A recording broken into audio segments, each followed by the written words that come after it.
मुंहिंजी चोर हिकिड़ो लास्ट टाइम में पकड़ो वियो आहे, जंहिंखे जेको आहे सो पुलिस पैसा वठी छॾे ॾिनो आहे।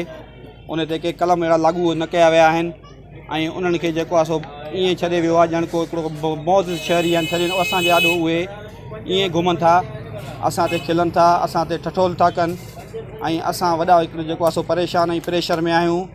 असांखे ईअं सम्झो त माना हिते शहर जे रहण जे लाइक़ु न छॾियो वियो आहे। मुंहिंजे पीउ जी चोरी थी वई आहे दुकान तां, उहे चोर अञा ताईं न आहिनि पकिता। उनखे पुलिस खे पैसा ॾी छॾायो अथनि। केतिरियूं चोरियूं थियूं आहिनि, महिरबानी करे इहे चोर गिरफ़्तार कयो। 3-4 दफ़ा टारगेट करे इनजे दुकान भञी आहिनि, ब्याज बि करे आहिनि। उनजो को बि गवर्नमेंट माना तदारुक न वरितो आहे, को बि इनखे माना चोरी मोटाए न ॾिनी आहे। भाऊ ख़ालिक सां बिल्कुलु नाइंसाफ़ी थी वई आहे। 4-5 चोरियूं थी वयूं अथसि, जॾहिं त जवाबदार रंगे हथों गिरफ़्तार थी विया, पोइ बि उन्हनि खे रिहा कयो वियो आहे। असां IG ऐं DIG सिंध खे दरख़्वास्त था कयूं त इंसाफ़ कयो वञे भाऊ सां।